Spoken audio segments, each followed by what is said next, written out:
दोस्तों नमस्कार। आप लोगों को हम अपनी इस पोस्ट में बताएंगे कि गंगनाथ बाबा कौन है और उनकी जीवन गाथा क्या थी। ये जानने के लिए हमारी इस वीडियो को अंत तक जरूर देखें। दोस्तों, गंगनाथ बाबा उत्तराखंड के कुमाऊं क्षेत्र के मुख्य देवताओं में से एक हैं, जो कि गोलजू देवता की ही भांति न्याय के देवता कहलाते हैं। गंगनाथ बाबा के कुमाऊं में बहुत से मंदिर हैं। गंगनाथ बाबा के बारे में कुछ इस तरह कहा जाता है कि गंगनाथ बाबा काली नदी के पार नेपाल के रहने वाले थे और कांकुर उनकी राजधानी थी। राजा भविचंद के वो पुत्र थे। उनकी माता का नाम त्योला रानी था। वो बचपन से ही सरल स्वभाव के थे तथा उनका राजपाट, यश, धन और वैभव में कोई रुचि नहीं थी। एक बार गंगनाथ अपने सेवकों और राज्य कर्मचारियों के साथ उत्तरायणी मेला देखने बागेश्वर बागनाथ आते हैं। मेले में उनकी मुलाकात तनिया की कृष्णानंद जोशी की पुत्री भाना से हो जाती है और उनके सौंदर्य और स्वभाव को देखकर पहली मुलाकात में ही दोनों को एक दूसरे से प्रेम हो जाता है। राजकुमार गंगनाथ भाना को पाने का स्वप्न देखने लगते हैं और एक रात्रि में वो स्वप्न में भाना को देखते हैं, जिसमें भाना ने उनसे कहा कि आप संन्यास ले लो और योगी बनकर अल्मोड़ा जिले में स्थित दाना क्षेत्र में आकर मुझसे मुलाकात करो, तभी हम दोनों का मिलन हो सकेगा। मेरे पिता कृष्णानंद जोशी अल्मोड़ा राज्य में दीवान हैं और वो वहीं रहते हैं।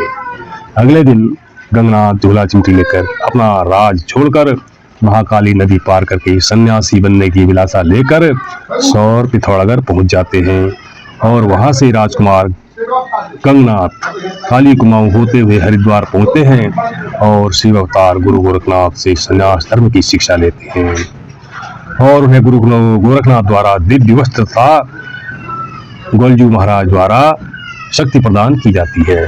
संन्यास धर्म की दीक्षा व शिक्षा प्राप्त कर गंगनाथ साधु वेश में दन्या क्षेत्र में जाते हैं और वह भाना के घर के निकट धुनी रमाकर कुटिया बनाकर रहने लगते हैं।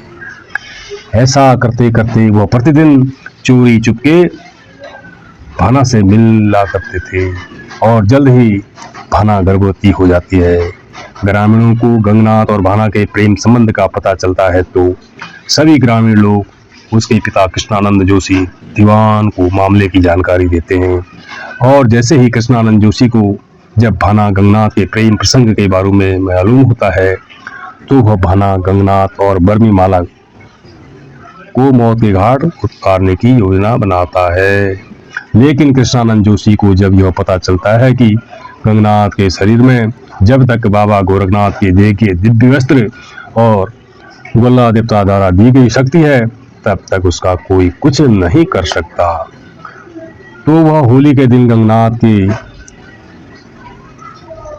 को बिना दिव्य वस्त्र था गोरिल बाबा द्वारा दी गई शक्तियों के बिना धारण किया हुआ देखते हैं तो अचानक धोखे से गंगनाथ का सिर धड़ से अलग कर दिया जाता है और फिर तीनों की निर्मम हत्या कर दी जाती है।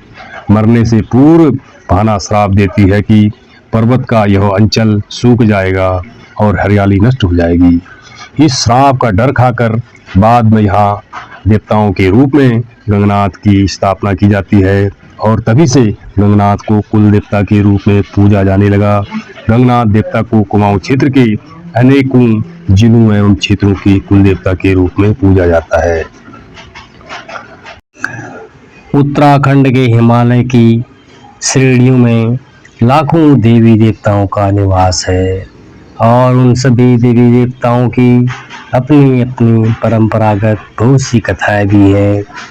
यहाँ के बहुत से देवी देवताओं ने यहीं पे जन्म लिया और अपनी शक्ति और कार्य कौशल से देवताओं के रूप में पूजे जाने लगे। बोलो गंगनाथ देवता की जय, जय गोलू देवता। दोस्तों, बाबा गंगनाथ से संबंधित ये जानकारी आपको कैसी लगी कमेंट बॉक्स में ज़रूर बताना। अच्छी लगी हो लाइक करना, शेयर करना और हमारे चैनल को सब्सक्राइब करना। शेष अगले वीडियो में, तब तक के लिए धन्यवाद।